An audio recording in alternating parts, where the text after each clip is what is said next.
faloo ba léegi jeune yëpp a tekki coupure courant bi gëj nañ koo xalaat président Macky ñun jeunes yi ñoo lay falaat ñun jeunesse bi amuñu sa fay ku lay diir bagg dinañ ko fay 2019 ñun ñoo ko moom élection yi kii gagné ñun lay doon tey jii de dayaa ci ngeen de maa kii ñëw na te day gagné tey jii de dayaa ci ngeen de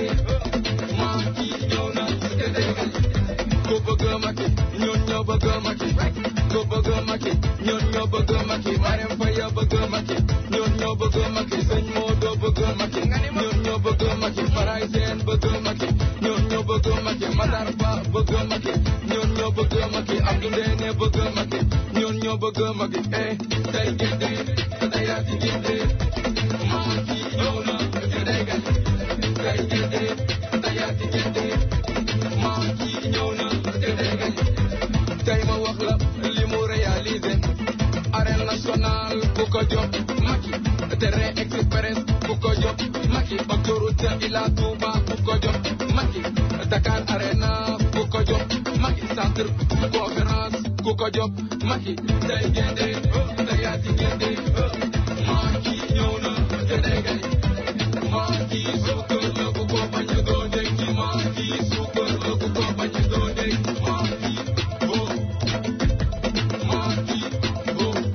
Everybody say Macky go. Ganima. We are. Say get it. Say at get it. Macky ñëw na te day gagné. Gani. Macky suukar la ku ko bañ a doon dégg Macky suukar la ku ko bañ a doon dégg. Banlieue day gagné yow di sax si boobu. Ak Tonton Maurice Abdoulaye Timbo PSE a fait un grand pas sportif bi jëtuñu à cause de Matar Ba inondation bu démb bu tey nag bu tey kon foog ñu delloo njukkal Tata Marème Faye jërëjëf Maam Abdoulaye Baldé kontaan nañ ci yow jaajëf tey gende tey yaa ci gende Macky ñëw na te day gagné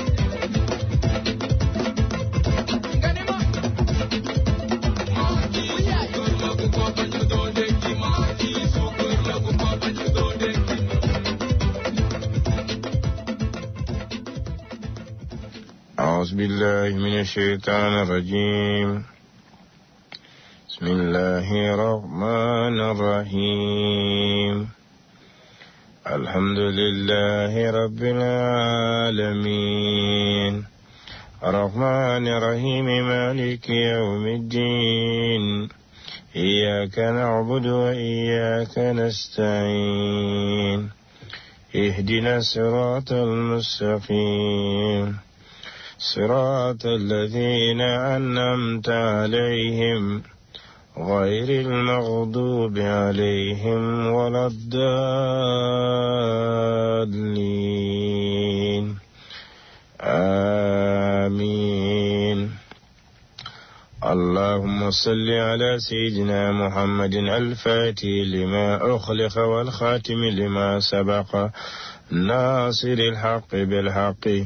والهادي إلى صراطك المستقيم وعلى آله حق قدره ومقدار العظيم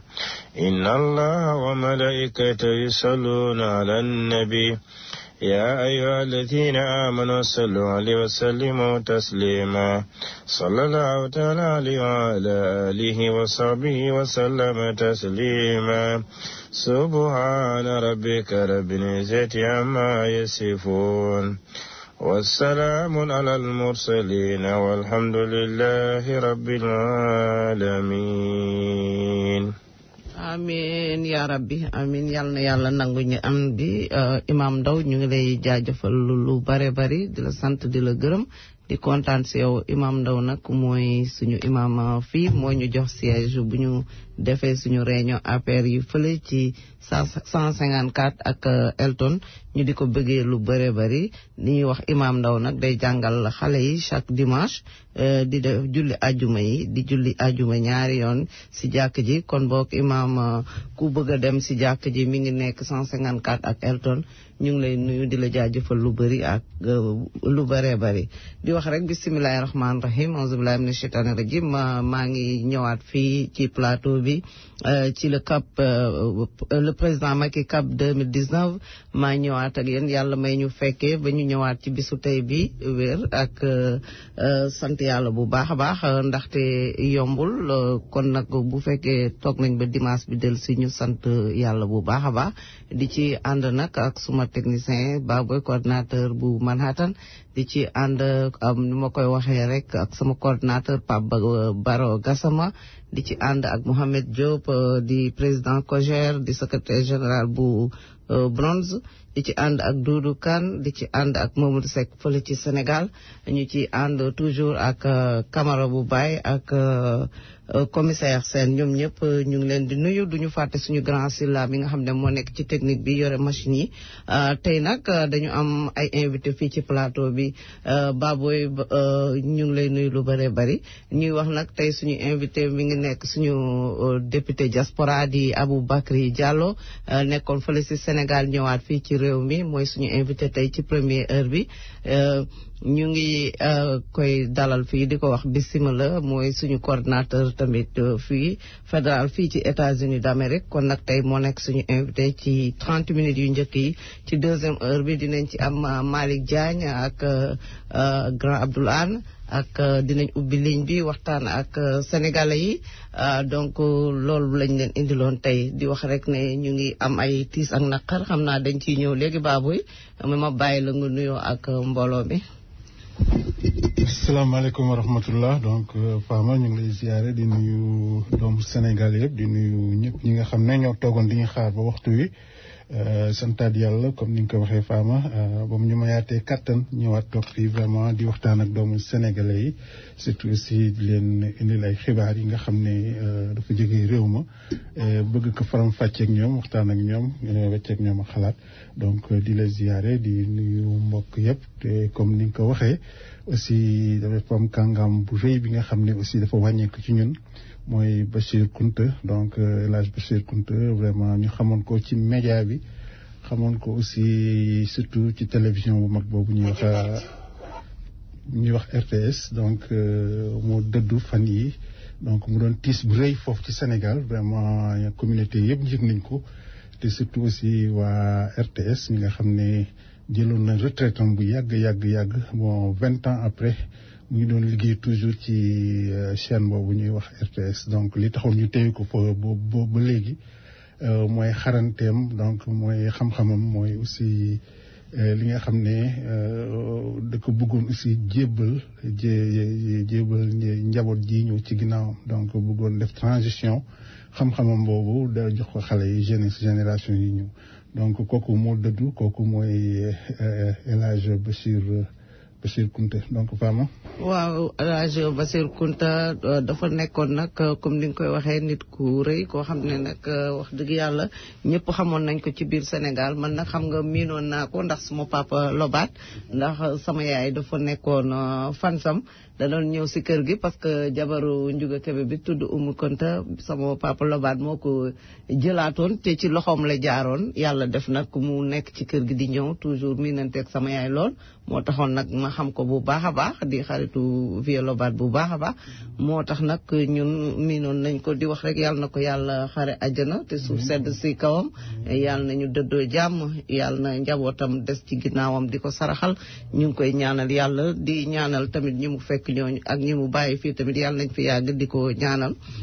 di wax ne su loolu passé tamit am nañ fi suñu benn mbokk foog naa ne dinañ yónnee léegi tàgge bi mooy Ami Collé Fall kooku ñëpp xam nañ ko ak Fala Fall nag borom këram di Ousmane moom la soxnaam wàññeeku fële ci Sénégal xam naa ne nag dinañ yónnee tàgge bi di wax rek yàlla na ko yàlla xare àjjana bala ñoo jot tàgge bi pour mun ko jàllale di wax rek yàlla na leen dëddoo jàmm ñu koy ñaanal yàlla di jaale Ousmane di jaale Fala ak Ami ñu ngi leen di jaale bu baax a baax di wax rek ni ñoo bokk ak yéen naqar bi loolu la ñu amoon di wax ñu ngi xaarandiku nag tàgge bi egsi ñu jàllale ko. oui yaa aussi Daouda Sarr nga xam ne suñu mbokk la suñu xarit la ñu ràññee ko ci communauté sénégalaise bi vraiment fépp fu dara yëngoo ci communauté bi da nga fa gis Daouda Sarr donc moom tamit papam dëddu na fan yi donc tey lañ ko doon ñaanal ci Zawiya El Hadj Malick Sy donc di sànni ñaan rek ci suñu baay boobu donc Daouda Sarr ñu ngi lay koy jaale bu baax a baax di ko jaale aussi ñi nekk ci Zawiya bi yëpp di la ko jaale bu baax donc Fama. loolu yëguma ko woon maa ngi koy soog a yëg ja Daouda suñu càmmiñ la loolu buñ ko yëgoon dinañ fa egg di wax rek ne Daouda Sarr ñu ngi lay jaale sa waajur boobu di ko jaale waa Zawiya bi comme ni nga ko waxee ñoom yaay daal rek ñëpp ñoom Faly Ndiaye di wax rek yàlla na leen dëddoo jàmm àdduna moom noonu la rek ñàkk waajur moom loolu lu rëy la Daouda ñu ngi bokk ak yow naqar bi di la wax rek ni yëguñu ko woon moo tax déggooñu kon jaale nañ mbokk yëpp Baboué ñu ngi leen di nuyu bu baax a baax. voilà donc léegi aussi ma delluwaat rek xaral voilà donc ñu delluwaat ci studio bi teg tuuti musique peut-être jox la nga naan tuuti ndox après nga dugg si sa sama invité yi waaw sa invité yi n'est-ce pas. waaw léegi kon mooy ñëwaat tuuti rek et puis on continue voilà.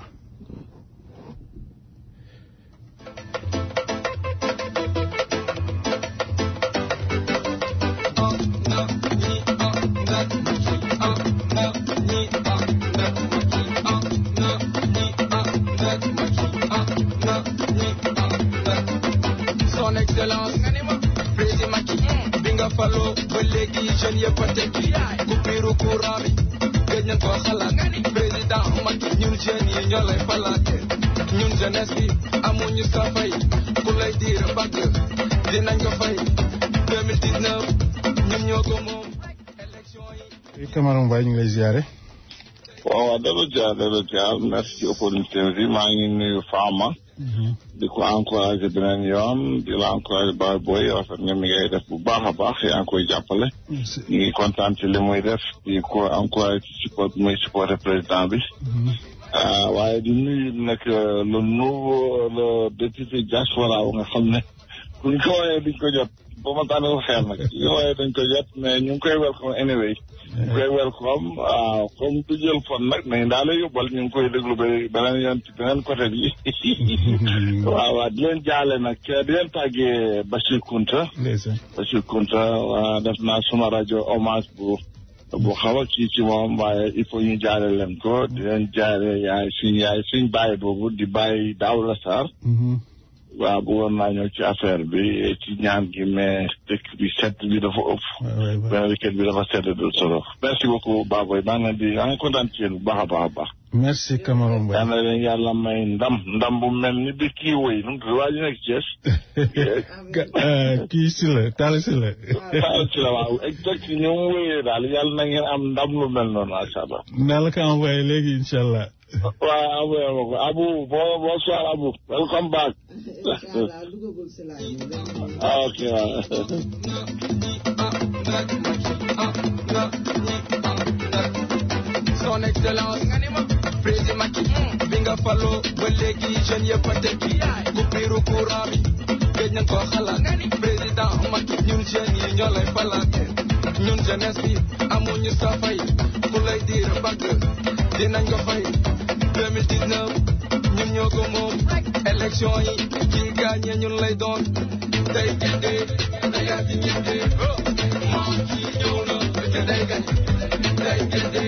dayaati ñinde moom kii ñëw na te day gagné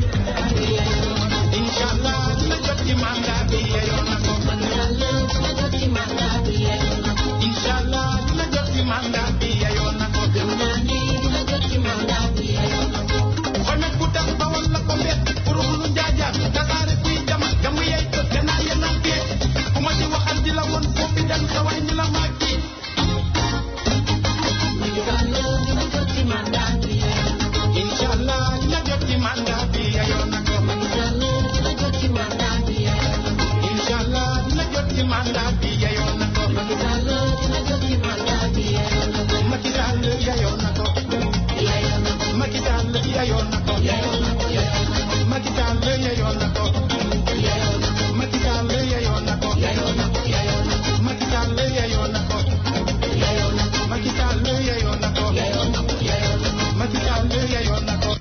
salaamaaleykum. maaleykum salaam. honorable député na nga def. maa ngi fi rek Fama Kébé maa ngi lay nuyu. namoon nañ la ci dëkk bi di la wax welcome back home. jërë ngeen jëf maa leen raw. ñu ngi lay nuyu bu baax maag Baboy ñu nekk si studio bi. waaw Baboy mon frère na nga def. honorable député ñu ngi lay ziare maa ngi lay nuyu bu baax a baax di la dalal fii aux États-Unis d'Amérique ñu ngi ci jàmm macha allah xanaa sedd moom. def na ko sedd moom métti na trop quoi franchement. waaw dëgg la loolu laa fi fekk de si seen dëkk bi. sinon di leen nuyu rek Baboy ak Fama Kébé di nuyu di profito ci invitation bi vraiment di nuyu ñëpp Sénégalais yi ñi nga xam ne ñu ngi ci diaspora bi yëpp. seen tur seen sant ku nekk maa ngi lay jaajëfal mais surtout ñu nekk Amérique du Nord foofu ba Amérique du Sud di leen ñaanal yàlla jàmm di ñaan ku nekk moo xam ne mu bëgg ci at bu bees bi ma profité ci comme léegi laa ñëw di leen ñaanal vraiment jàmm ku nekk moo xam ne mu bëgg yàlla na ko yàlla defal ci daraja Rasulullah yàlla mooy ñu aussi suñu dëkk ba leen ñu jógee yàlla defal ñu fa jàmm.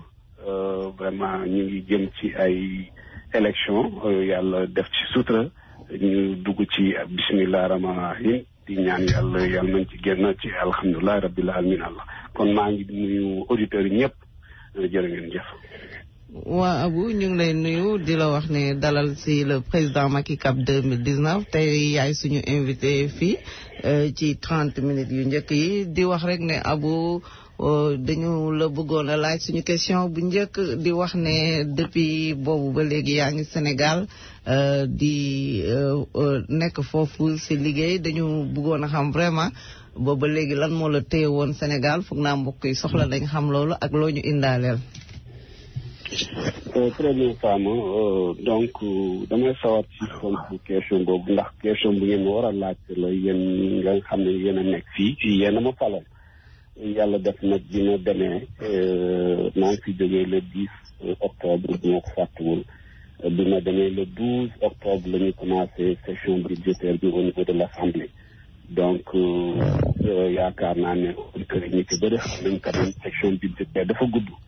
ndax da ngeen di njëkk dem ci commission technique yi da ngeen jógee ci commission technique yi nga xam ne ministère yëpp dañ fay jàll dem ci commission des finances bu ngeen jógee ci commission des finances ngeen dem ci li ñu tuddee plénière donc muy loo xam ne day jël facilement 2 mois donc muy ñaari weer yoo xam ne yu tar la pour bépp parlementaire te ñu war leen fa toogal donc war nañ fa nekk guddeeg bëccëg suba ngoon di yóbbu seen doléance en tout cas di représenter yéen ñi nga xam ne yéen ñu fal donc loolu moom foofu moom ma fa téye woon yàlla def na ñu jeexal vers le 10 décembre bi ñu pare pendant session yi bi ñu pare ni mu tuddee plénière yi bi ñu pare dafa am ay séminaire yoo xam ne dañ ci profité pour def li ñuy tuddee restitution pour parlementaires yi am yoo xam ne dañ leen ci war a tegtal woon leen ni ñu koy defee donc yooyu yëpp ñu ngi ko doon def profité ci ñaari semaines yooyu donc loolu moo ma téyewoon foofu yàlla def na ne jeexagul sax mais il fallait aussi ñu ñëwaat vraiment delluwaat ci nit yi donc loolu moo tax bërki démb yàlla def ma ñëwaat fii loolu rek moom ma téyewoon foofu liggéey bi kese la mais sinon ñun ñoo bokk liggéey bi donc yéen a ma yóbbu foofu def naa ni c'est normal ngeen ma nekk foofu nekkal leen fa xam li fa nekk aussi di bokk ci débat yi di proposer wala wax en tout cas doléance yoo xam ne moom la ñu am fii ci Amérique du Nord donc ba Amérique du Sud ba Océanie donc muy département comme ni ngeen ko xamee bu yaatu la yàlla moo def loolu ngeen ñu am ci benn député muy man mi loolu aussi damay sawar ci loolu vraiment di leen santaat di leen gërëmaat encore di leen ñaan ngeen jéggal ma mais liggéey rek moo ma téyoon foofu loolu moo tax ma nekk fa 2 mois yi bi loolu pare ñëwaat naa fi soxna Fama Kébé. waaw di waxaat rek di la laajaat beneen question foog naa ne soxla askan bi tamit bëggoon dañu xam ne li nga xam ne par exemple wan nga leen soxla askan bi foofu ci Sénégal bi nga demee ci assemblée li nga xam ne moom la diaspora bi soxla parce que ku nekk si ñoom mi ngi wax ne Abou bi mu demee ba tey lan la liggéeyal diaspora bi foofu ñun bëggoon nañu xam tamit li nga xam ne daal doléance su sénégalais yi bu fekkee ne li nga ci jotoo wax am na lu ci saafara wala ay proposition yi nga def foo ci toll loolu lañ bëggoon xam. waaw très bien soxna Fama Kébé defe naa doléance su ñu diaspora yi xam nañ suñu doléance yi bëri nañ waaye man mi nga xam ne député donc Amérique la ak Océanie am na doléance yoo xam ne nekkoon na sama priorité ndax ñun ñi ñëpp xam nañ ne li gën a soxal d'abord Sénégal bi nekk ci kii mooy que ni mu mën a am un document boo xam dina ko permettre bu buggee dem ak ñëw mu mun ko am mooy document mooy lu mel ni passeport ba nga xam ne problème la boo xam ne waa Canada doon nañ ko am muy mbëbët boo xam ne yàgg nañ ko di jooy ci présidence yi fi gouvernement yi fi jaar yëpp yàlla def na ne loolu aussi taxaw nañ ci suñu kent laaj kattan ba nga xam ne tey jii saa yu gaay ba saa yu ñu soxlaa passeport il suffit que ministre intérieur joxe ay directives en collaboration bien entendu avec le ministre des Affaires étrangères pour que le consul bi nekk fii ci New York mun a yónnee une équipe au niveau du Canada pour que ñooñu mën a joxe mën a jot seen passeport parce que ñoom ñi ci ëpp xam nañu Sénégal yi nekk au Canada c'est des étudiants ñuy jàng lañu donc des fois seen passeport da doon expiré ba nga xam ne seen jàng yi sax day jaar foofu yàqu pour ñenn ñi donc loolu nekk na loo xam ne lu am solo la loo xam ne taxaw nañ te président bi mu demee bi yoon Canada sax wax na ko yàlla def na ne vraiment que consulat bi aussi mu ngi def liggéey bu tar ñeen ci taxaw saa yu ñuy soxlaa rek dinañ ko defar donc loolu mu nekk problème bu am solo boo xam ne taxaw na suñu kentalaay kattan mais aussi consulat bi taxaw na ci ak ñëpp ñi nga xam ne war nañ ci taxaw ngir loolu mun a en tout cas seen tolof yi mun a wàññeeku ndax dañoo seetloon bu njëkk bi tous les 6 mois lañ doon am une valise diplomatique boo xam ne day dem jóge Canada dem ba Sénégal xaar foofu ba ñu defar ko mu indiwaat donc ñun mënoon na xaar facilement 6 mois pour am passeport am alors bu dee entre temps sa passeport pér na mënoo woon donc def dara ba sa jàng noonu doon ci yàqu donc loolu aussi dañ ci sant yàlla bu baax problème beneen boo xam ne taxaw nañ fa wax nañ ko en tout cas pour waa diaspora mooy seen insertion mooy am ñi nga xam ne dañu ñëwaat ñi nga xam ne yàlla day def ñu toog fi ba mu yàgg bëggatuñ fi bëgg ñibbi ñenn ñi ñaan ñu ko yàlla ñu jëlee leen fi yóbbu foofu ñooñu ñëpp ñu ngi taxaw au niveau des ministères pour que ñooñu bu ñu ñëwee ñu mun leen jàppale pour que ñu mun a dugaat ci société bi parce que am ñoo xam ne gëj nañ fa xamatuñ dara ci foofu donc bu ñu ñëwee il faut ñu jàppale leen donc en collaboration en tout cas avec le directeur des Sénégalais de la diaspora muy suñu frère Sori Kaba ñu ngi ciy liggéey boo xam ne saa yu nit ñëwee dinañ ci def suñu kentalaay kattan pour welcome ko mais aussi pour jéem ko woon yoon yi nga xam ne war na fa jaar pour que vraiment mu mun a am mu liggéey wala en tout cas mu mun ko wax ne fii ak fii ngay jaar pour que nga mun a toogaat jéem a liggéeyaat donc loolu aussi lu am solo la parce que la plupart du temps nit day ñëw day réer parce que li nga bàyyi foofu ak li nga fa fekkaat dafa nurawul donc boo amul ay soutien boo amul fu ñu lay jaarale rek pour nga mën a def li nga bëgg a def day metti trop donc loolu aussi taxaw nañ suñu kentalaay kattan beneen problème bu ñu kii aussi mooy au niveau de la santé loolu dafa mosoon nekk sama problème parce que bi ñuy def suñu campagne am na mag yoo xam ne dañ fi nekkoon xalaatoon ni par exemple tey mën nañ ñibbi au Sénégal xam nañu feebar yi bari nañu donc muy fii muy Sénégal donc ñooñu dañ doon ragal ñibbi au Sénégal tey jii am na ñu ci xam ne sax amuñu kayit yàlla def na ko mais bu ñu ñibboon tey Sénégal nan la ñuy fajoo bu yàlla defoon feebar. donc loolu aussi en concert vraiment avec le ministre de la santé Abdoulaye Diouf Sarr moo koy saluer au passage ñooñu aussi taxaw nañ ci ba nga xam ne am nañ déjà ce qu'on appelle Sésame le plan Sésame muy plan boo xam ne boo amee 65 ans déjà dañ ci bénéficié wu mais aussi ñu dolli ci léegi CMI muy programme boo xam ne ñëw na day dooleeku ak plan Sésame bi pour que képp ku fa ñëw vraiment di nga mën a faju ci conditions yoo xam ne vraiment doo ci sonn trop. donc loolu aussi dañ ci sant bu baax gouvernement bi sant ci président Macky Sall mais sant aussi le ministère de la santé entre autres mënoon naa ci dem programme yu bëri yoo xam ne en tout cas taxaw na ci mais ay quelques kii ma jukki la rek pour wan ne la vraiment suñu foofu amul luñ fa nekkee lu dul suba ngoon guddeeg bëccëg jéem a seet doléance waa diaspora bi jéem ko aussi taxawal au niveau des ministères ak au niveau de l'Assemblée. donc loolu daal jot nañ ko def foofu soxna Fama Kébé. waa Abou Diallo loolu moom kontaan nañ ci yéen ci liggéey bu mag ngeen nekk te xam naa ne foo yóbbu leen foofu kon liggéey bi ngeen di def am na solo parce que li nga fi développé te comme ni nga ko waxee nee nga mënoon nga continuer di wax mais xam nga comme temps bi aussi dafa limité te am na leneen loo xam ne bala ngaa dem foog ñu dugg ci te jot bi bëriwul mooy lan. tey bu ñu passé ci affaire député diaspora bi yow yaay suñu coordinateur fédéral fii ci États-Unis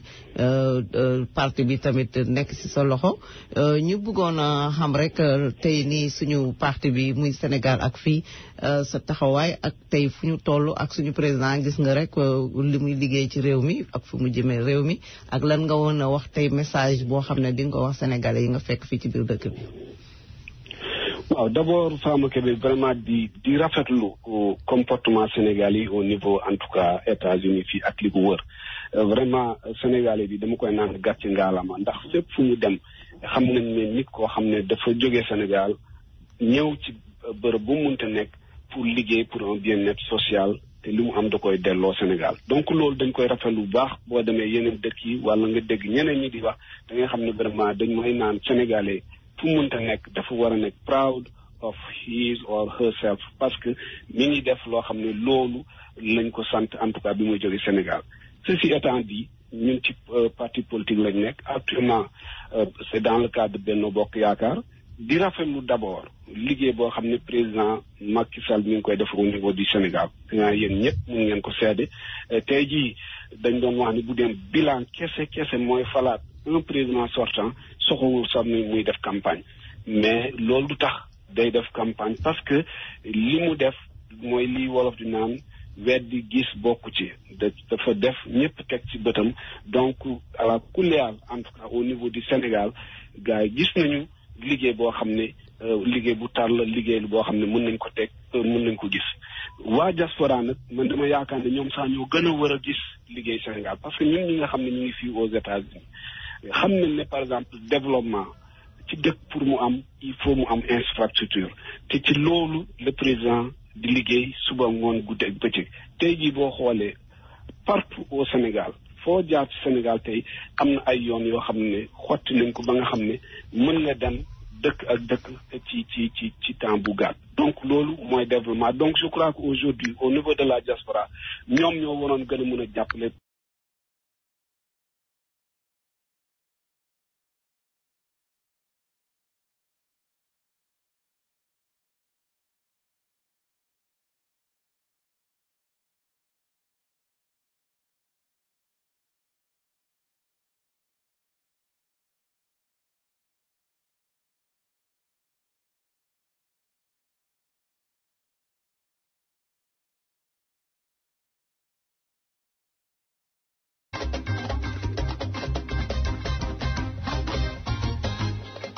ñu digoon piment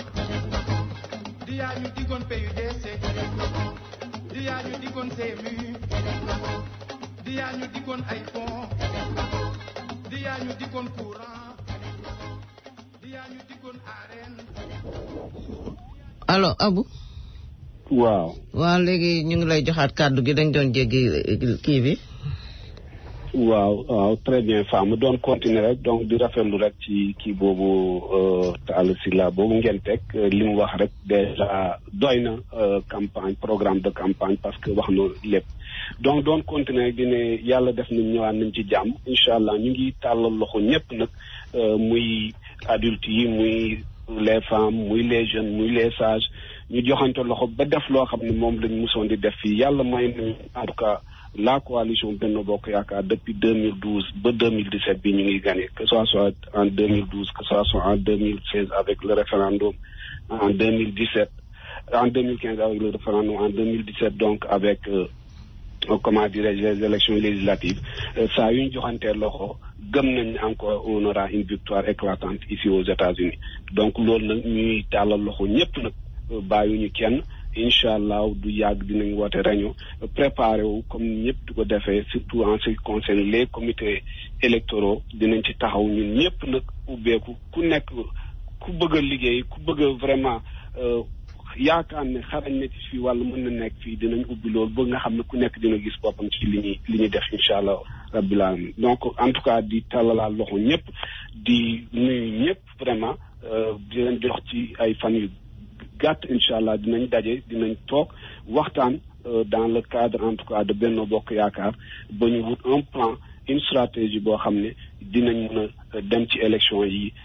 gagné ci comme ni ñu ko doon defee yàlla may ñu suñu mbër suñu en tout cas candidat sortant muy le président Macky Sall un deuxième mandat amuñu sikki sàkk dina ko am parce que liggéey na lu mel noonu Sénégal yi gis nañ ko je crois que diaspora aussi ñu ngi koy commencé gis incha allah rabbi nañ wàcc sur le terrain dinañ dem ci nit yi dinañ leen expliquer li mu def te bu ci yàlla ànd aussi dinañ amaat une victoire bu ci yàlla àndee au soir du 24 février fii ci États-Unis donc en tout cas maa ngi leen nuyu encore une fois di leen sant Babo yu ak Fama Kébé di nuyu ñëpp nag vraiment bi ma ñëwee yàggul mais incha allah rabbi dinañ toog waxtaan seet nan la ñu defee suñu programme ba nga xam dinañ wàcc sur le terrain ndax nit yi ñu ngi ciy xaar donc encore une fois de plus vraiment maa ngi sant ñëpp di gërëm ñëpp bàyyuma kenn. waaw Abou yow tamit ñu ngi kontaan si yow li nga fi wax yëpp am na solo foog naa ne comme ni nga ko waxee rek yàgg nañu demandoo ensemble defandoo campagne dóorandoo tamit xàccandoo yàlla may nu ndam foog naa ne tamit ci loolu la ñu dox te dinañ ko def incha allahu rabbi di la jaajëfal rek xam nañ ne sa temps yaa ngi soog a ñëw dafa xat waaye nangu nga ñu invitation di la sant di la gërëm bu baax a baax di kontaan ci loolu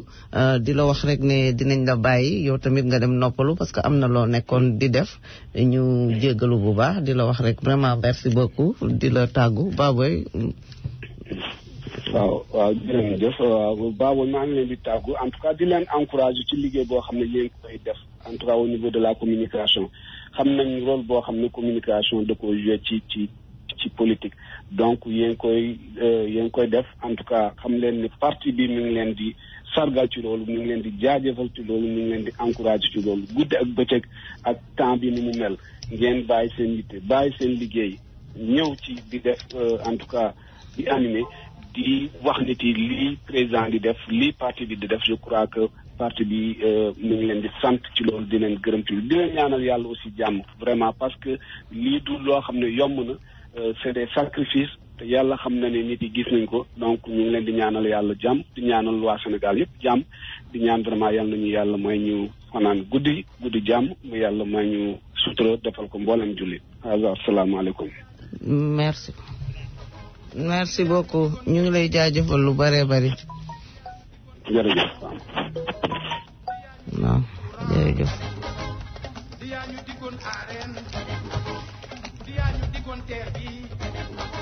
Baboy xam naa ñu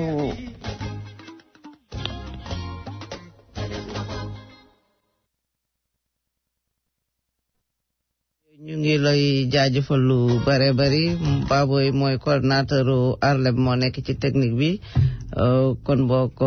kon maa ngi continuer émission bi parce que dañu ñëw dugal Malick Diagne après ñu dugal Grand Abdoul moom moo nekk fi Malick comme dafa guddi ñu dugal ko mi ngi gëmmantu après nag Grand Abdoul An ñëw ñu ngi leen di wax ne may leen ñu tuuti waaw.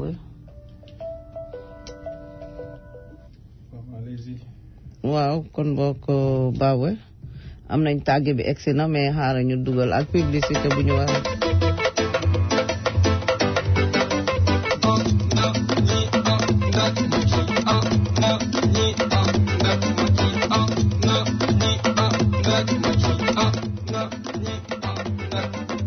Son Excellence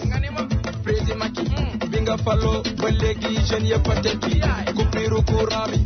gëj nañ koo xalaat président Macky ñun jeunes yi ñoo lay falaate ñun jeunesse bi amuñu sa fay ku lay diir bakk dinañ ko fay. salaamaaleykum Malick.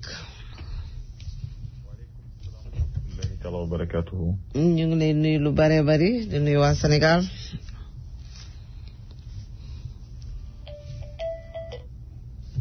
ñu ngi lay nuyu lu bare bari di nuyu waa Sénégal. waaw maa ngi leen di fay soxna Fama Kébé ak Idriss maa ngi leen di nuyu. ak Baboy di leen jaajëfal. ak Baboy tamit Baboy maa ngi lay nuyu di nuyu ñëpp ñi nga xamante ne ñu ngi jàpp ci liggéey bi ci rajo bi émission bi ngeen di faral di amal tous les dimanches wala ñu wax ne fii nii daanaka mën nañu wax ne lundi. di nuyu suñu auditeurs yëpp auditeurs rajo bi ak les auditrices ak les membres sympathisants de la coalition Benno Bokk Yaakaar di nuyu Fama Kébé maa ngi lay nuyu di nuyu Idrissa di nuyu Baboy di nuyu tamit sama xarit sama mag l'honorable député Aboubacry Diallo te léegi moom ngeen doon dégg à travers les ondes de la radio di rafetlu àndoo ba ñu àndoo boobu ba léegi di liggéeyal président liggéey pour la visibilité des réalisations du président di wax tamit dëgg ngir yàlla di xamal sénégalais yi liy dëgg ci liggéey président ak li nga xamante ne mooy intoxication diffamation sos bi nga xamante ne am na ñoo xam ne ñu ngi tey jóg bëgg a xejamal liggéey boobu noonu te ñun loolu duñ ko nangu te xam nañ fu wóor fuñ teg suñu tànk soxna Fama loolu moo nekkoon sama introduction en tant que invité de la radio. Malick li may wax rek mooy que ne nga nuyante ak Baboy ñu dugg ci waxtaan bi parce que yow xam nga ci rajo bi nga bokk yow jarul sax ñu lay poser question da ngay ñëw directement kon Baboy nuyul Malick. Malick Dia ñu ngi lay ziare bu baax a baax. maa ngi lay nuyu sama sëriñ Baboy maa ngi lay nuyu di leen ziar. mais comment yaa ngi Sénégal ba léegi. waaw maa ngi Sénégal tey jii nii ba tey maa ngi Sénégal ñu ngi waajal nag déploiement ci diaspora bi incha allah bientôt. oui très bien donc xam naa ne tey Sénégal tàngoon na jër surtout li nga xam ne mooy jëmoon ci décision bi nga xam ne le conseil constitutionnel joxe na ko. donc joxe woon na ko ci fan yële ba seet ba jël ci juróomi candidat. bon gars yi delluwaat après léegi vraiment liste définitive bi génn na bon defe naa léegi aussi defe naa boo dégloo tey rajo yi télévision yi de gauche à droite ku nekk ngi def commentaire ñi naan dañuy taal réew mi ñi naan voilà dañuy du dëgg ay fen la sàcc nañ leen bon wax ñu li xewoon Sénégal tey Malick. maa ngi lay nuyu Baboy di la wax ne man maa ngi fii Dakar.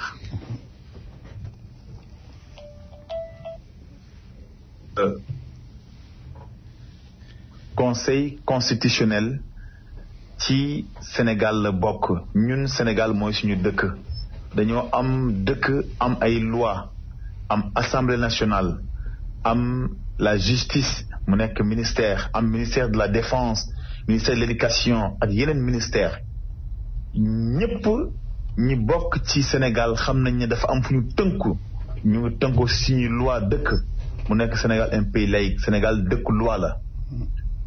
su ma ñëwaatee d'abord ci candidature yi damay tibb fu sori fi ñu jógee mooy élection législative bu 2017 yéen a ngi fàttaliku Baboy Fama Kébé yéen a ngi fàttaliku ñaata liste ñoom ñoo nekkoon keroog ci bureau de vote ya ëppoon na 47 listes wala nekkoon na matoon na 45 listes ak lu tegal je pense 47 listes loolu nekkoon na gàllankoor pour ñi doon wote yàlla def ñuy doxal ba indi parrainage bi ñu indee parrainage bi jour bi ñu waxee ne képp ki nga xamante ne nar ngaa samp sa ndënd nga ñëw wax ne kan mooy sa mbër keroog la fa nekkoon ci doomu aadama ci liste matoon na 80 listes wala li ko tegal loolu moom déjà wane woon na ne ñu bëri bëggoon nañ nekk candidat wante dañoo indi woon benn loi mu nekk loi de parrainage Sénégal yëpp d'accord ci tënku ci loi boobu noonu forcé wuñu kenn nga dem ci parrainage bi. biñ demee ci parrainage bi gis nañ ci ay candidats yoo xamante ne dañoo am ay doublons dañoo dem recenser nit recenser waat ko wala recenser téeméer nit dem bindaat téeméer yooyu noonu bindaat ko 2 fois 3 fois mu nekk ñu am ay nangami milliers de parrainage.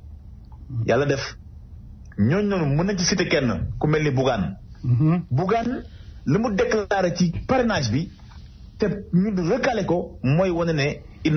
n'avait pas fait un travail sérieux à la base il n'était pas représentatif il fallait que Sénégalais yi xam ña mën a nekk candidat ak ñu nekkul candidat ci loolu la ñu joxe liste ya wax ne ñii matal lañ seen parrainage ci parrainage bi Karim Wade am na parrainage jàll na Khalifa Sall am na parrainage jàll na Macky Sall am na parrainage jàll na Idrissa Seck xaw ma tudd naa ko am na parrainage ak ñeneen candidat. Ak Madické Niang, il y avait Ousmane Sonko, il y avait aussi Ousmane Sonko ak Issa Sall je pense. Issa Sall wante Baboy li tax mbir mi gën a neex Sénégal dañoo jàpp ne Macky Sall mooy justice Macky Sall du justice président sénégalais la. bi ñu amee parrainage bi lan moo tax ñu recaler leen encore une dernière fois parce que ce n'était plus une question de parrainage question de justice la kii dañ ko jugé tëjoon ko fii mu jóge fii mu bind en tant que sénégalais am carte d'identité wante xam ngeen bu baax a baax ne amul carte électeur muy Karim Wade keneen kii di Khalifa Ababacar Sall fan yee passé lañ ko jugé ñu condamné ko définitivement kooku même suñ ko waxul nit ñi xale bu ndaw sax xam na ne kii mënul nekk candidat ci élection présidentielle bu 2019 nit ñi nag li ñu bëgg mooy coow indi Sénégal kenn du ko tàkk gis taal gis nga ñooñu di wax noonu dañuy taal Sénégal suba boo xëyee doo ci gis kenn ci mbedd ji nit ñaa ngi liggéey yi dañuy tal nañ leneen di wax ne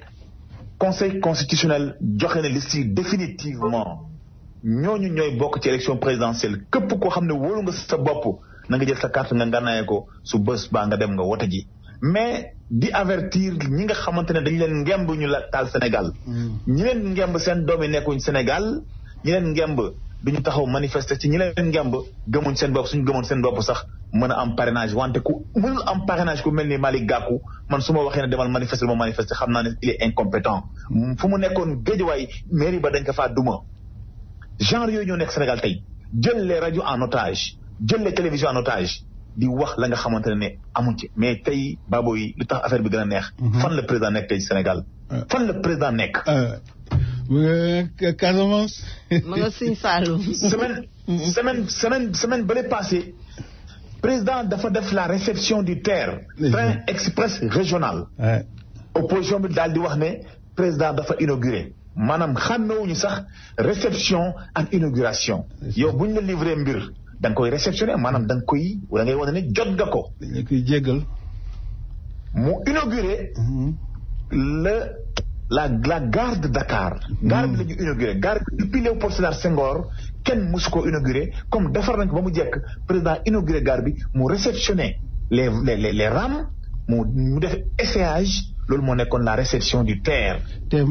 Malick balaa ngay dem ci gaar gi man dama fa gis li nga xam ne vraiment fii rek lañ koy gisee aux États-Unis d'Amérique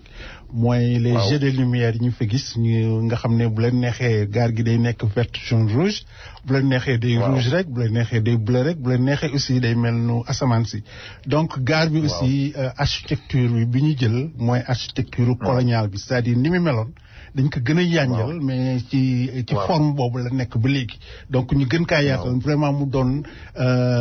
architecture bi nga xam ne macha allah képp ku fa taxaw xolam dana sedd guy vraiment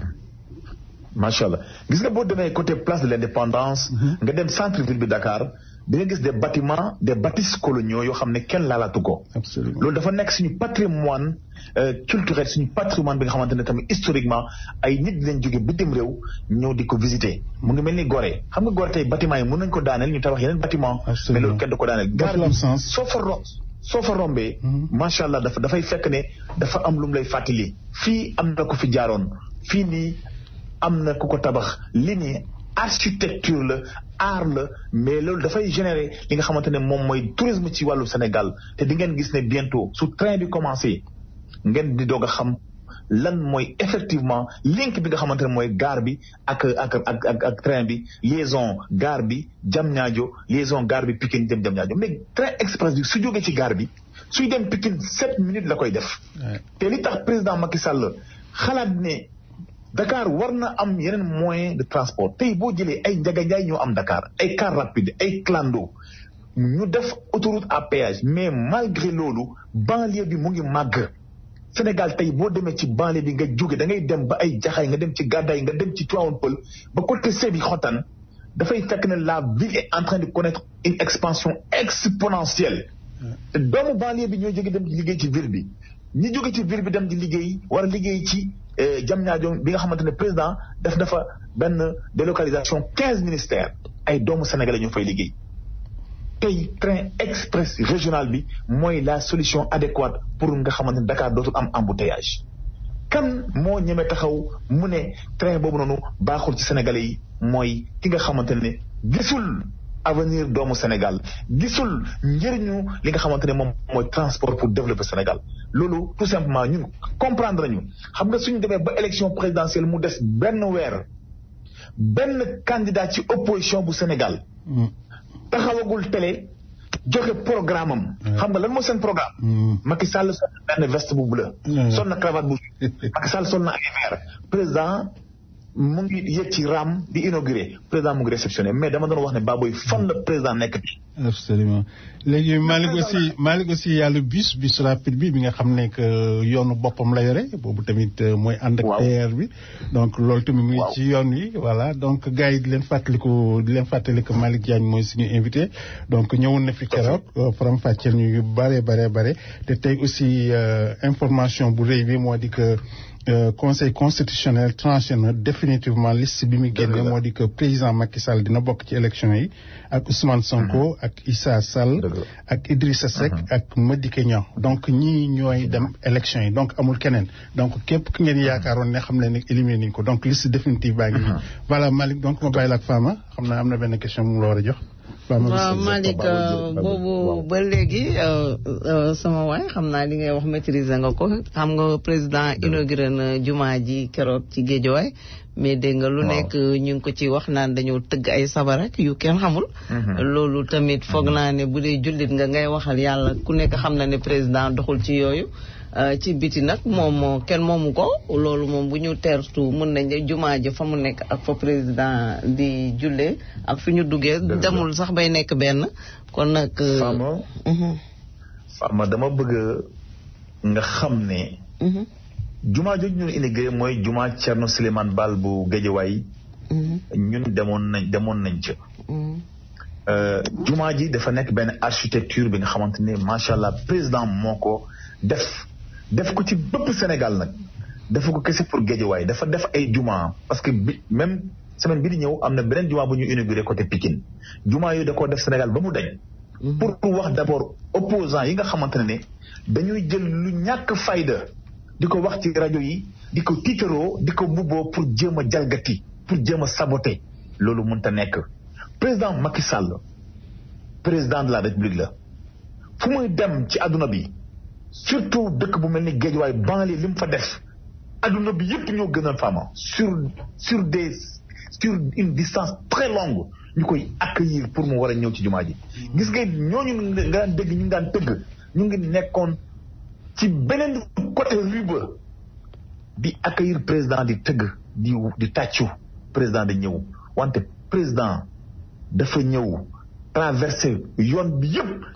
ñi nekkoon au bord de la route ñun ñoo ko doon accueillir ba mu ñëwee dafa amoon benn tente bu rëy bu ñu defoon am ay barrage yu ñu defoon président ñëw dugg ci jumaa ji foofu la ñu xutba fa la ñu jullee. dama bëggoon ñooñu di wax ñu wax ma ne ndax ci biir jumaa ji dañu doon tëggee sabar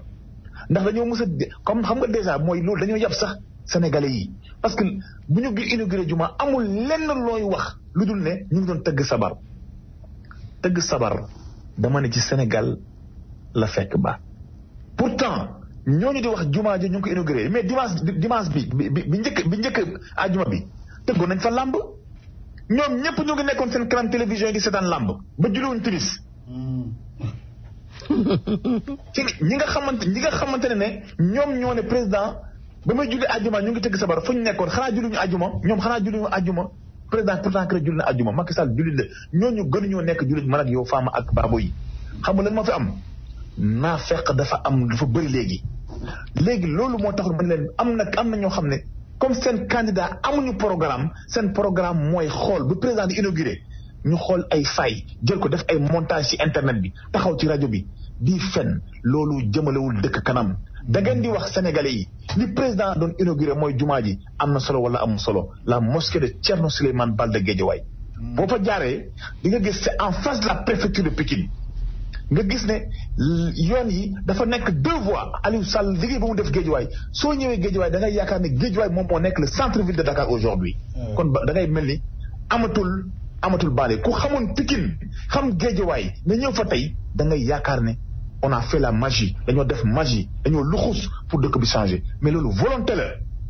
président Macky Sall du moroomu gone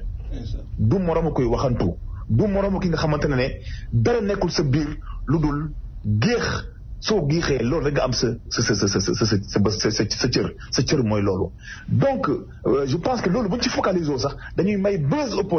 opposition bi dañuy may buzz yenn rajo yi nekk bitim réew actuellement Babo yéen a ngi def émission bi Fama Kébé yéen a ngi def émission bi ñooñu noonu di wax ci rajo yi ñoom ñëpp ñu ngi leen di déglu parce que seen émission bi dañ ciy wax ñoom dañ koy bind di ci jëriñoo di dem di ci solo parce que émission bi ngeen def dafa am solo parce que da ngeen di wax li ngeen xam da ngeen di invité des invités matures loolu moo taxoon ma ne ci kër diine yi laay waxee ba tey kër diine yi fonk bi nga xamante ne président fonk na kër diine yi moom moo tax mu def lu mu def ci jumaa yi moom moo tax mu poser des actes les maisons religieuses gis nga barke démb maa ngi fàttali benn affaire mën na 2 semaines demoon nañu ziyaara ji le porte-parole des khalife général des Layènes mu nekk en même temps le fils aîné du khalife général des Layènes man ci rajo laa koy waxee biñ demee ñu ngi àndoon ak Sen TV ak beneen média man maa doon poser question man maa def présentation bi mais le porte-parole dafa wax li nga xamante ne man dafa mel ni li ma doon wax ci politique yëpp ci diine moom loolu la def le résumé mu ne président Macky Sall lu mu def ci moom fu mu nekk kër ga mu bokk beneen président musu ko fi def te ku ko defoon mu wax ko mu joxe ay exemple historique ci biir Dakar exemple concret ci fa mu nekk mu ne moom président la fas yéene jàppale moom lay jàppale te loolu nëbbuwu ci te moom bokk ci li nga xam ne dañuy wax ne nit dafa war a neutre mu ne amul kenn ku neutre koo gis rek am na foo far moom président la far mu ñaanal président yàlla ko yàlla may 2e mandat loolu il a été d'une sincérité extraordinaire et d'une audace jamais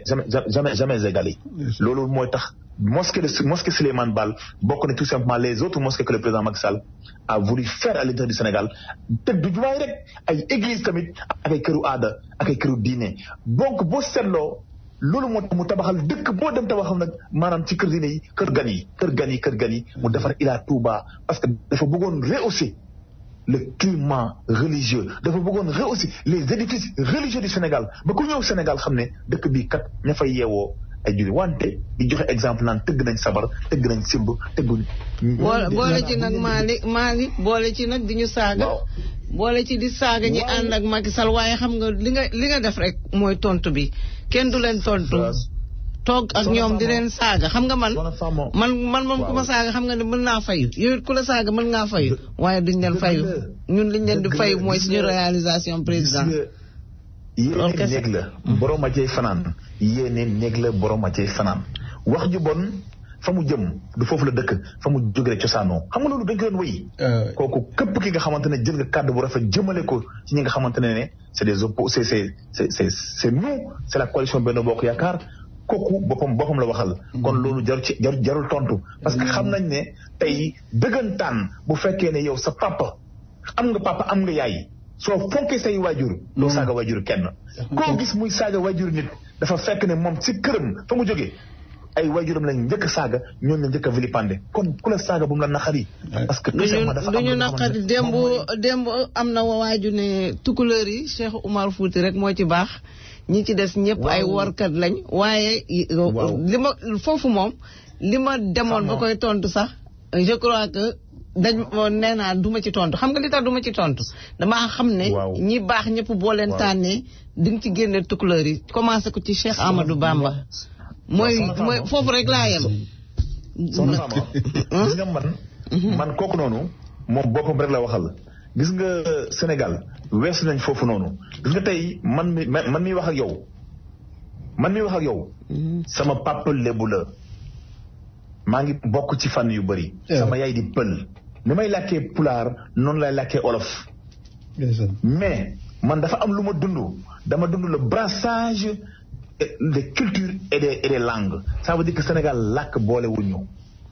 président Macky Sall li muy làkkee pulaar di làkk wolof di ko làkkee séeréer di ko làkkee français di ko làkkee anglais chance la pour Sénégal. gis nga kooku noonu wax jooju noonu je pense que moom kese ci Sénégal moom moo toll noonu wante Sénégalais yi gëmuñ lu mu wax tout simplement. gis nga mënoo jël benn kuréel nga saaga leen parce que da nga am ay convictions cachées maanaam kooku man dama koy jàpp tënk ko ci ignorance tënk ko ci ñàkk a xam Sénégal tënk ko tout simplement ci retard parce que Sénégal wees na foofu tey moom fu muy waxee tey da ngay gis ne nit mu nekk Haalpulaar mu takk séeréer mu nekk Haalpulaar mu takk olof wante doom ja cee juddu moom lan la dafay làkk séeréer di làkk pulaar di làkk wolof di làkk séeréer genre yooyu ñoo bëri tey kon yenn débat sax bu ñu koy def yeneen Sénégalais yi duñu comprendre dafa nit ñi di waxee parce que dañuy jàpp ne y a des gens qui sont en retard Sénégal dama ne ñun nous sommes au-delà des clivages religieux et des clivages linguistiques parce que dunduñ loolu soxna Fama loolu damay kooku na ngeen ko bàyyi ci waxam yooyu noonu xam ne ñun olof séeréer saraxule joola manjaago balantu basari ñun ñëpp ñoo bokk Sénégal ñoo ci Sénégal képp te ñun duñu mës a am problème mag ñi loolu la ñuy dund ñu baax ñi loolu la ñuy dund Sénégal benn bopp la kenn mënu koo xar ñaar loolu laa bëggoon wax ci làkk yi ak kooku noonu doon saaga ñi nga xamante ne ñoom la ciblé woon. waaw Malick pour 2 secondes rek ma delluwaat ci loolu Fama yi wax nii quoi parce que nit ñi dafa am ñi nga xam ne dañuy dund ak nit ñi mais ils sont dérangés voilà mentalement dañuy ànd ak nit ñi rek mais wëruñu parce que nit ñi ñëw naan que Cheikh Oumar Foutiyou kese moo baax ci biir Fouta parce que xamuloo histoire du Sénégal. dëgg la dëgg la dëkk boo ñëw waliyu ngi tëdd foofu. dëgg la dëkk boo ñëw ci biir Fouta waliyu yàlla mu ngi tëdd foofu. dëgg la donc l'islam yi bu ñu fàtte que ci kaw la jógee wàcc ci suuf donc. ala kulli haal Fouta la jaar d'abord. donc kii c'est nit la ki nga xam ne dañu ko sib ci biir communauté bi donc mu ngi dugg ci rajo yi. mu ngi dugg ci rajo yi tout le temps di saaga nit ñi di xas nit ñi tu vois donc ñàkk xam la bon comme ni nga ko waxee rek ignorance la voilà looloo tax mu def li mais ci biir Fouta ku xam Fouta walay bu dëkk boo ñëw ci biir Fouta wala yàlla ngi tëdd macha allah voilà donc loolu kooku moom bon ñun duñu ko considérer parce que xam nañ ko déjà nit ki ni nga day rek noonu ngay waxee donc c'est exactement ça jeex na ta kooku duñuy tardeel kooku du ñu tardé. kon Malick yow xam naa ne dañu ñëw bàyyi la xam naa grand Abdoul mi ngi ma ne il faut que yow ñu. nga wax ñu sa dernier mot Fama sama dernier mot président de la République tey mu ngi nekk sama dëkk. mu nekk sama dëkk muy Kaolack. mu ngi fa def fas yéene def benn tournée historique. ma nga xamante ne mooy tournée économique. tënk rek ci le 14 juin 2012 yéen a ngi fàttaliku boobu moo nekkoon le 2e conseil des ministres foofu noonu délocalisé ci Kaolack président dafa am lu mu fa waxoon. dafa promettroon 254,8 milliards pour la région de Kaolack loolu la ko promettroon à l'époque mais bu ngeen fàttaliku ci ginnaaw 2012 bi ba léegi def nañ fa lu am solo ci Kaolack ci loolu moo promettroon mu mel ni université Cheikh Ibrahima Niass bu Kaolack tey mu nekkoon di inauguré li nga xamante ne moom mooy juróomi bateau yi dafa am benn drague la 2 remorqueurs 2 barges ak benn 2 barges waaw mu nekk 5 bateaux yi nga xamante ne pour defar géeju Kaolack bi fexe bay gën a yaatal port bi ba nga xamante ne ay bateaux yu mag dañuy mën a ñëw foofu noonu tamit di wàcc ci Kaolack di fa wàcc ay marchandises te loolu président Macky Sall boole na ko ci programme tournée économique bi bokk na ci tamit li nga xamante ne moom mooy lu am solo mooy le centre de formation professionnelle de Nioro Drip Nioro mu ngi nekk presque à 80 kilomètres de Kaolack soo rombee Dingiraay booy dem Kër da nga jaar ci biir Nioro poste centre de formation boobu noonu coûté na Sénégal lu toll ci 1,750 milliards 1 milliard et poussière pour wax ne soxna Fama président Macky Sall bi opposant yi tey toog di xëccoo ci ay télé di wax ne terre bi amul courant gaz wala lay doxee terre bi nii la ñu ngi tëgg ay ndënd di accueillir président mu ngi tey nekk biir Sénégal di inauguré suba lay dem Gambie inauguré le pont de Farafenni. dinañ demaat ci biir Sénégal dem ay Tataguine dem ay Fimela inauguré li nga xamante ne musuta am ci Sénégal musuñoo fekkee ci jamono ci Sénégal à 1 mois des élections ñu am président bu inauguré ay chantier à 3 mois des élections li nga xamaan Sénégal danaan tàkk yéen a ngi fàttaliku la campagne la pré-campagne de 2011-2012 il y avait eu 11 morts au temps de Abdoulaye Wade. mais dama leen di wax ne ma ne fii ndox du fi tuuru benn deret du fi tuuru jàmm mooy am ci élection bi te Sénégal loolu lañ dund Dakar dafa nooy nepp ñu ngi fii Dakar dégguñu benn bruit te dara du fi xew kon nit ñi nañuy delloo seen xel xam ne président Macky Sall président jàmm la dafa am lu ko lamb mooy ñaan bi du ñun ñoo ko def suñu sëriñ si ñoo ko def kenn mënul tal Sénégal muy Ousmane Sonko muy Madické Niang muy Khalifa Sall muy Karim Wade nañu téye seen bopp xam na ne ñaanu sëriñ Sénégal xëñu ci yéen xëñu ci ñoom nañu def très attention nañu def très attention Sénégal am nañu li nga xamante ne kenn amu ko mooy ñaan kon foofu laay leen tàggatoo di la wax maa ngi jégalu si fekkee ne kàddu yi am na lu ci xaw a di ziar Babou di ziar Fama di ziar Aboubacry Diallo di nuyu sama xarit Bassirou Diallo maire de New York di leen wax ne ba beneen yoon incha allah di leen encouragé di leen wax seen liggéey président yëg na seen liggéey yéen rajo bi nii ñu koy déglu à travers la diaspora ñëpp a ngi déglu rajo bi nii parce que liggéey bi nga dafa nekk liggéey mucc ayib bokku leen ci rajo de propagande parce que li ngeen di def du propagande dëgg ngeen di wax ngir yàlla maa ngi nuyu aussi ki nar a dugg mooy sama xarit Abdoul Moutalib Anne depuis le Canada ñu ngi leen di ziar Babo yi di ziar Soxna Fama Kébé. merci beaucoup ñu ngi lay jaajëfal lu bëri bëri Malick. di Fama balaa ngay jël Abdoul Moutalib nga jël rek ñaari intervenant fii bu ñu wax dara ci waxu. waaw allo salaamaaleykum Sène. waaw. bisimilah. waaw. Babo yi day def maa lay nuyu yaa Fama. ñu ngi lay ziare bu baax a baax ñu ngi lay ziare. waaw kontaan naa ci liggéey bi nuyu Malick moomu génn. merci Malick jàmbaar la trop. merci maa ngi kontaan ci moom. di kontaan tam ci Aboubacar Diallo moomu génn. xam ne ñun ñoo bokk lépp. li ñu war a def mooy xàccandoo dóorandoo am ndam li ñu bëgg yàlla may ñu ko ak jàmm ak salaam may ñu ndam lu sedd guy incha allah rabbi. merci. mais vraiment yaa faaw li ngeen wax noonu mooy gis nga comme président Macky Sall li mu ne dafa joxe firnde quoi. parce que amuñu temps di tontonteeg xasanteeg def lépp. sur le travail paye. oui absolument. léegi li ñuy def mooy rek nañu jàppoo. doon benn doon aw say. ñu liggéey ba pare du bañ a ko tontu kenn comme li Fama wax jarul sax muy tontu kenn. jeex na tàkk. waaw def leen li ngeen di def rek léppay leer incha allah rabbi. merci seen wax ji rafet na waaw kon nii lay ma ñëpp jërëjëf. danañ ko dégg quoi merci beaucoup allo. allo salaamaaleykum. wàññi sa rajo. barke Fatou Diallo. wàññi sa rajo wàññi sa rajo. man bi lay barke Fatou Diallo. macha allah bisimilah. waaw. Sénégal léegi naa de wóor naan man di galandiku wéy. waaw boobu toj na fi. boobu maa ko may maa leen ko may. merci entrée la loolu mooy entrée bi quoi. merci beaucoup merci. jërëjëf ñu jël suñu grand Abdoul après ñu jël kooku voilà suñu dernier intervenant puis ñu jël suñu guest bi quoi sëñ bi bisimilah. après Mass dinañ jël def communiqué yi. waaleykum salaam Samba na nga def. waaw Baboy. ñu ngi lay ziare Samba. coordinateur ñu ngi lay ziar bu baax a baax bisimilah Samba. di la ñaanal fan wu gudd ak wér. merci Samba. di ñaan yàlla aar la làq la fa yàq ak góor. merci Samba. di ziar Adjaratou Fama. Kébé. maa ngi lay nuyu bu baax Samba. di kontaan ci émission bi di ñaan yàlla dolli ko wér ak kattan. amiin. may ko fan wu gudd ak wér. amiin.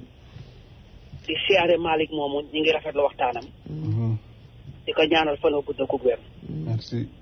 di siyaare Abu sunu diaspora député bi. di ñaan yàlla mu nekk njiglaayam. di ñaan yàlla may ko ci ndama xol bu sedd guyi.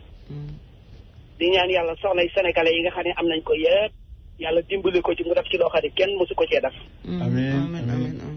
moom président Macky Sall ñu ngi leen di ñaanal yàlla sa borom may ko 2e mandat. amiin. ku ànd ak jàmm ak salaam di wax nii. man affaire boobu ñu doon wax démb daf ma naqari trop. ndax yow yaa ngi ci dëkk bii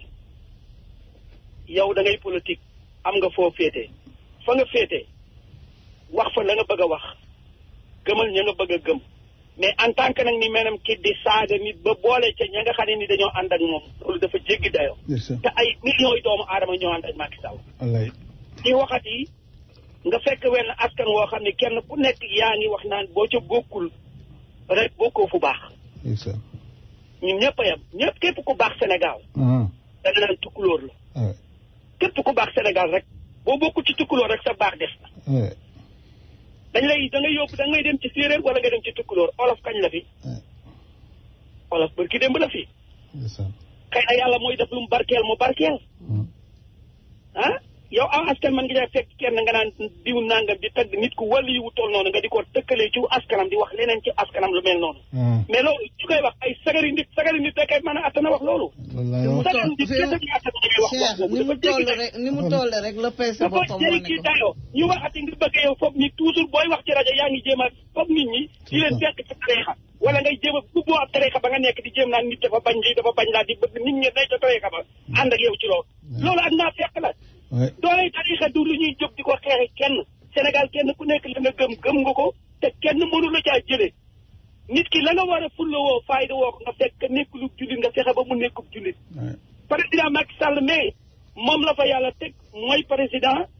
moom la nit ñi wóolu teg ko fa ma ngay liggéey di def la mu war a ku ko bañ sa xol ci tàngalay dëkk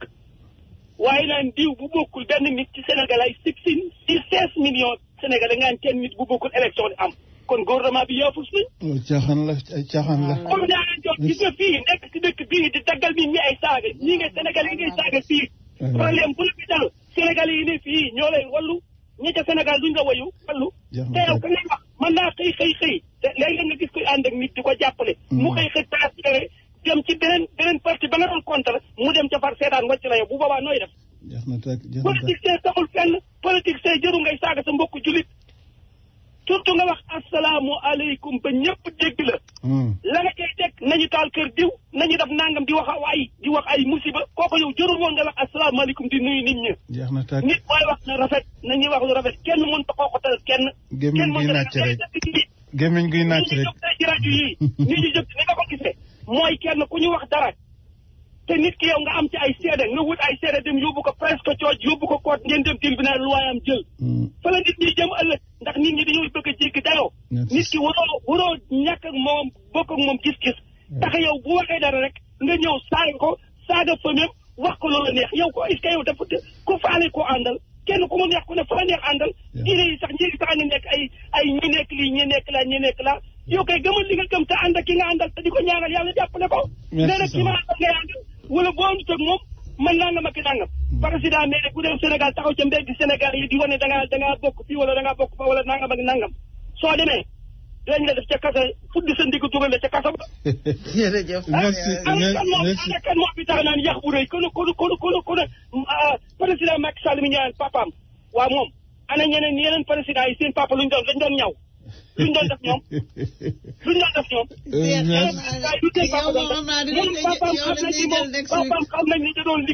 papaam xam nañ ni da doon liggéey daan dooleem di yor famille mais ñoom ñeneen président yi ñuy tagg ana seen papa luñ doon wala lu seen maam doon def. waaye jëlee day am wax joo xam ne nii ña koy wax dañuy wax lu leen neex yàq leen ci jublu président man li may nawe nit mooy nit ki jóge ci suuf yéeg ba ca njabaxtal la te loolu moo dal président Macky Sall. ci suuf la commencé yéeg ba ca kaw te da gën a nekk ca kaw lay gën a jëm nag. merci waaye bi daal gi dafa ñëpp bañ ku ko moo tax toujours ndax filmé man ngaa taxaw fii di filmé dara loo xam ne mën na ma 20 mètres 30 mètres sooy jël day mel ne yaa ngi jege affaire bi biir jumaa ja ku ñuy bëgg kenn tëgg ci biir jumaa mais yow lu président bi def rek dañuy seet la ca gën a la cay yàqu lu néew rek. waaw mooy yàqkat yi rek wane ko. lu baax la lu def la ñu bëgg ko sànni ca àll ba. kenn mënta nax kenn président ngi liggéey nañ ko ñaanal yàlla mu am 2e mandat. réew ma nag ku ko bëgg a taal yaay tàkk. ñun Sénégal lañ am ñu ngi ñaan Sénégal jàmm xew fa. jàmm di fexe kuy wax na nga wax jàmm. ku mënta wax jàmm na nga noppi. bul influencé kenn bul saaga kenn koo saaga tey ci dëkk bi. mën na laa wax yëpp luy tàkk te du fay. merci Cheikh Samb wax ji voilà merci Samb ligne baa ngi xonq cur mais dañu am benn gan ci ligne bi donc ñu jël ko pour ñu nekk ci ligne bi rek ñu xaar tuuti rek après bu ñu amaatee 5 minutes ñu jël leen après quoi. donc grand Abdoul bisimilah ma. excel ci ligne. Merci beaucoup jërë ngeen jëf rajo président de la République Macky Sall 2019 maa ngi lay jërëjëfee Fam Kébé di nuyu aussi Baboy Kane gërëm sant suñu honorable député bi njëkk dugg c'était donc le premier invité mu def benn déclaration vraiment ak aussi wax seen liggéey nu muy déroulé foofu au pays donc c'est lui notre représentant c'est lui notre député de la diaspora américaine xam nañu dégg liggéey bu baax a baax bon wax nañu session plénière yi nu muy doxee foofu vraiment c'est pas du tout repos et puis ñu koy gërëmee bu baax a baax parce que moom bu ñëwee fii si campagne électorale bi en 2017 defoon nañu fii ay revendications yu bari je me rappelle am na benn boo xam ne lors de mon discours j'avais fait des revendications en ce qui concerne les passeports des étudiants leur confection bu demee en terme par exemple des 3 mois dañu dugg ci ay taux yu dul mënuñu dem c'est-à-dire mënuñu dem même États-Unis parce que si le passeport expire dans 3 mois on peut pas rentrer aux États-Unis la seule voie la seule possibilité mooy dem Sénégal il faut confectionner passeport et ça coûte des yeux et la tête revendication yooyu defoon naa ko fii moom et puis waxoon naa je sais que ces revendications sont les premières revendications yoo xam ne Aboubacry Diallo l'honorable député bu faloo c'est ça qu'il va déposer dans le bureau du président mooy passeport pour confection des passeports mooy je ne sais pas. Tiens, continue. Et puis en même temps pour une compagnie aérienne parce que nous avons beaucoup de difficultés par exemple ici au Canada si on rentre au pays il faut transiter dans un autre pays par exemple comme la France comme par exemple ou bien le plus proche c'est les États-Unis ou bien le Maroc avant de rentrer chez nous yooyu yëpp waxoon nañu ko mais il vient de dire tout à l'heure que am na loo xam ne lii par exemple c'est en tout cas moins confection des passeports pour les Sénégalais du Canada rawatina étudiants yi wax na ko kooku tamit ñu koy remercier bu baax a baax et puis waxoon nañu ko fii aussi le président Macky Sall yomb na leen mbir mi notre propagande pourquoi tout simplement parce que les réalisations du président Macky Sall ñëpp gis nañu ko ràññ nañu ko dafa mel bakkan ci kaw kanam portol nga gis ko asamaan baa ngi ni jarul ñu buugante foo toll nga gis asamaan moo topp ba léegi actuellement avec cette campagne électorale présidentielle bi dëgmal xam ngeen ne par exemple ça facilite tout le monde avec les inaugurations les réalisations le désenclavement et puis wax na ko fi sànq les infrastructures parce que la base fondamentale de développement économique d'un pays sont les infrastructures bu loolu weesu aussi parce que j'ai trop écouté aussi, ça m'a pris du temps. Déglu naa l'honorable député, Diadieuf, merci beaucoup, mais il y a aussi Malick Diagne, mon petit frère et camarade. On a cheminé longtemps ensemble, c'est le coordinateur la section de ville fële au Cameroun. Et puis voilà, ñu ko gërëm sant ko et puis wax na fi réalisation président bien sûr que ce soit dans le Sine le Saloum partout à travers le Sénégal mais wax na inauguration aussi barki Demba Ndiaye puis donc de la grande mosquée à Guédiawaye la mosquée donc Thierno Souleymane Baal et puis aussi tu sais dans la vie il y a des politiciens et des politiciens donc nous sommes des politiciens mais on a vu que il y a aujourd'hui un autre cadre de politiciens, c'est-à-dire ceux de l'opposition, c'est pourquoi dañ doon wax toujours ñoom bàyyi leen ñuy wax ñuy jëf et di fësal réalisation du président Macky Sall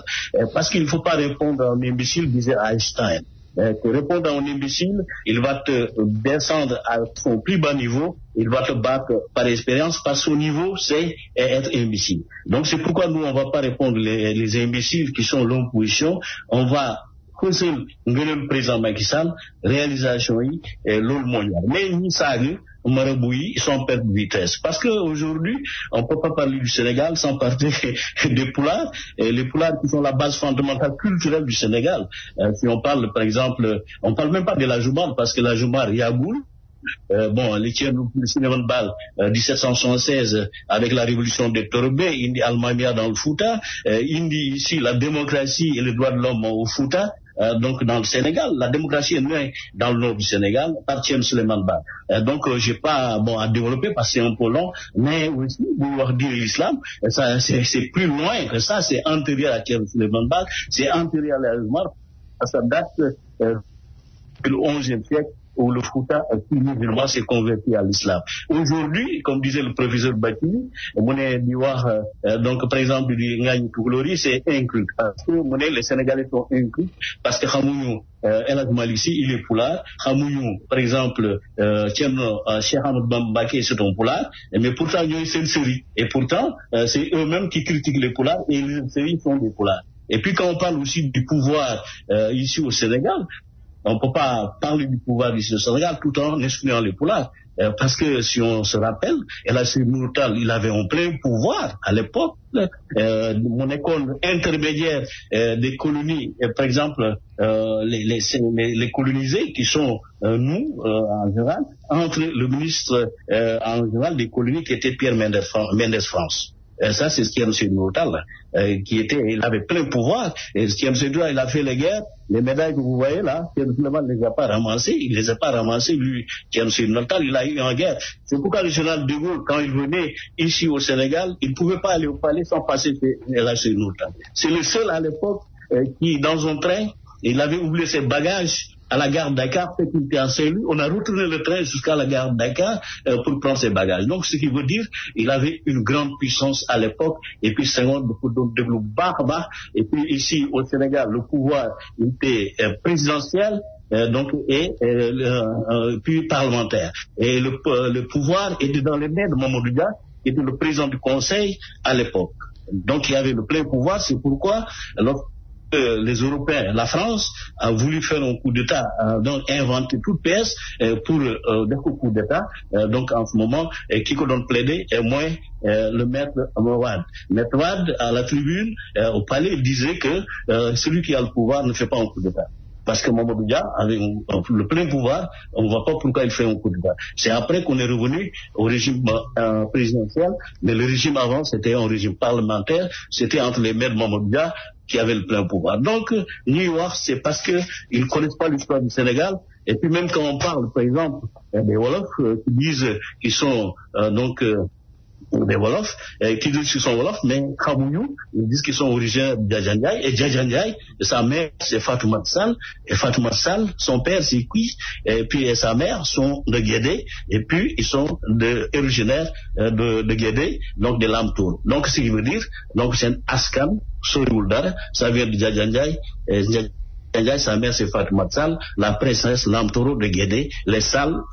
Bok ak ñoom, donc le président de la République, Macky Sall, qui est descendant de Eliban Sall. Donc le règlement di wax, donc ñi wax bàyyi leen ñu wax, ñu fësal ngeenul président Macky Sall, on ne doit pas répondre à des imbéciles parce qu'on va le trouver à leur niveau et ils vont battre par leur propre expérience parce que le niveau c'est être imbécile. Donc maa ngi leen jërëjëf bu baax a baax di jërëjëf donc l'honorable député Abou Diallo, di gërëm aussi Malick Diagne, mon camarade petit frère, di leen gërëm Fama Kébé, di gërëm Babou, rajo bi am na solo baax baax, comme vient de dire Malick, moom il est au Sénégal, il dit que la radio est suivie, donc c'est une radio internationale, war nañu si bàyyi xel bu baax a baax, c'est notre tribune, war nañu fi wàcc tout le temps pour développer une stratégie politique, mais pas tout gagner, parce qu'il y a une stratégie politique, donc ça doit être donc en tout. Merci Dieuf et à la prochaine fois. Merci Abdoul Moutalib, donc vraiment prestation ma réew la woon. wallaay am na solo de ak Abdou bu waxee rek wax ji jeex. mais nag xam-xam la koy teg léegi nag ñu wax ne dañ lay bàyyi nga noppalu ji vraiment ñu continuer émission am nañ fi benn publicité ak benn tàgge bu ñu war a passé nii soog maasu mënoon bëggoon na dugg mais dañ koy bàyyi ba semaine prochaine parce que du xëj. waaw jëlee ki ci ligne bi allo allo. waaw. salaamaaleykum sëñ bi. allo monsieur Ba. Baboy. waay bisimilah. na ngeen def. bisimilah lu may wax moom du sori. merci Seydou Ba. moom kii doon wax léegi ci Souleymane Baal. foofu yëpp sori na. ndeysaan. boo gisee grammaire pulaar boobu ñu ki woon fii. mooy li ja Mama Dia bindoon. ndeysaan. ci li Macky Sall bi ci la suqandi. ndeysaan. Mama Dia def indoon njëriñ Sénégal. ñu buma Haalpulaar yi ci Mama Dia ñu xeexoo Mama Dia est-ce ñu jël politique jiital liggéey bi loolu moo tax Sénégal tardé mais comme ni Macky commencé septa bi bu doon ni la Sénégal demee woon départ ni yow ñu ngi ci émigré suba lan la ñu war a def émigré pom Gambie pom bi ñaata nit ñoo ci loru Yaaya Jammeh day taxa mu ne benn oto du fi jàll une semaine gaa ñu nekk foofu ci yoon wi rek yàlla def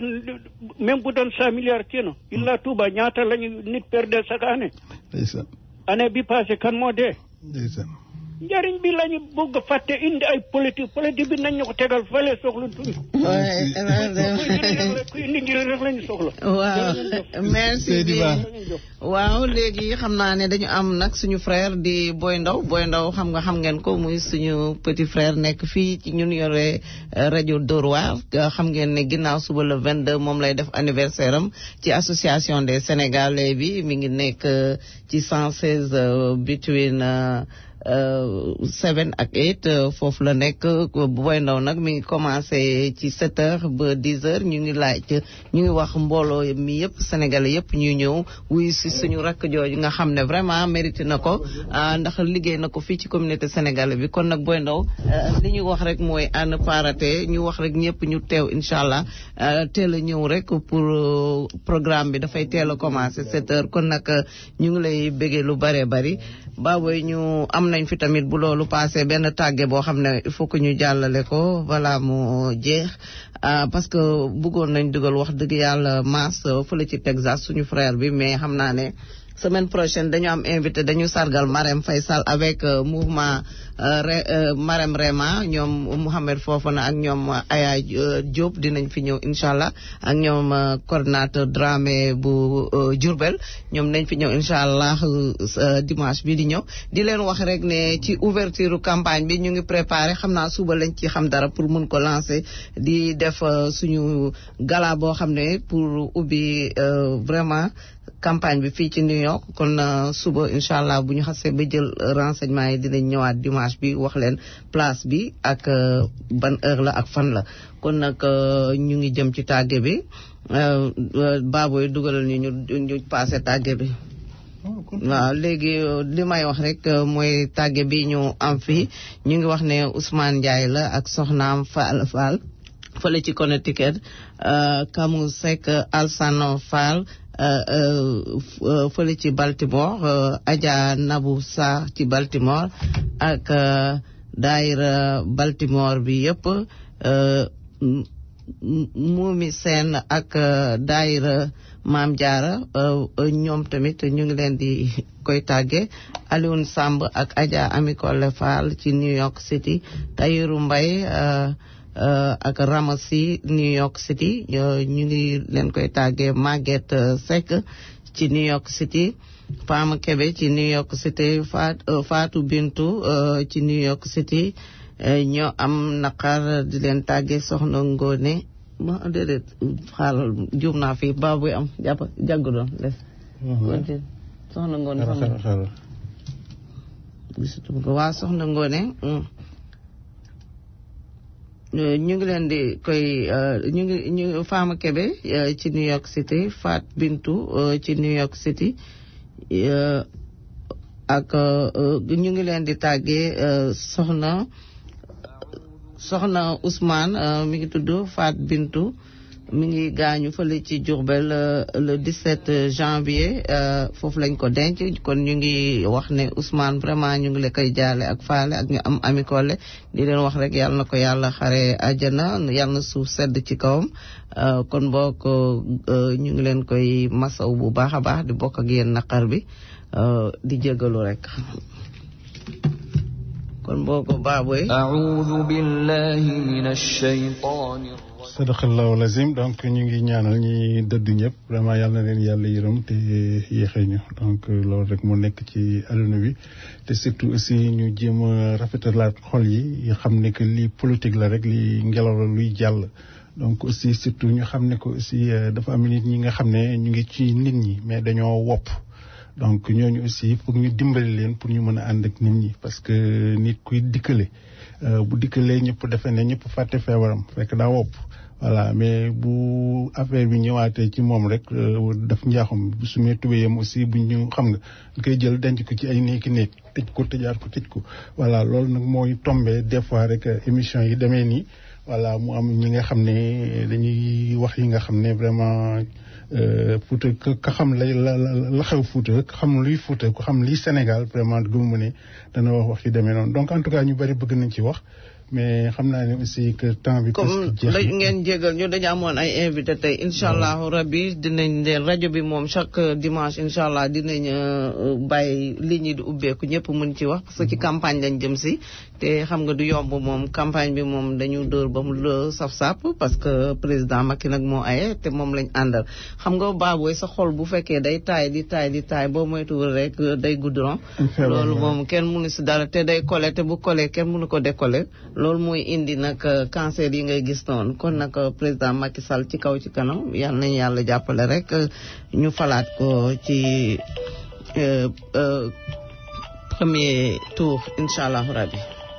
kon boobu baaboy ok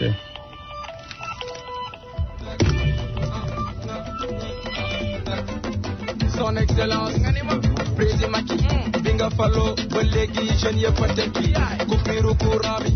gëj nañ koo xalaat président Macky ñun jeunes yi ñoo lay falaat ñun jeunesse bi amuñu sa fay ku lay diir mbagg dinañ ko fay 2019 ñun ñoo ko moom élection yi kii gagné ñun lay doon tey jëndee. ok Fama dafa am ko dugg léegi nee na ki gaañu ci jur bi mu ngi tudd Soxna Ngom. Soxna Ngom waaw. voilà Soxna Ngom loolu doon rectifié quoi. Soxna Ngom la. voilà donc Soxna Ngom ko abrégé la. voilà. donc Soxna Ngom la di jégalu rek. rectifié nañ ko merci. Soxna Ngom moom moo gaañu. ñun ñoo bëgg Macky sëñ Modou bëgg Macky ñun ñoo bëgg Macky Faray Sène bëgg Macky ñun ñoo bëgg Macky Matar Ba bëgg Macky ñun ñoo bëgg Macky Abdou Ndéné bëgg Macky ñun ñoo bëgg Macky tey gende tey yaati gende Macky ñëw na te day gañ tey gende waaw tey yaati gende président waay Macky ñëw na te day gañ tey ma wax la li mu réalisé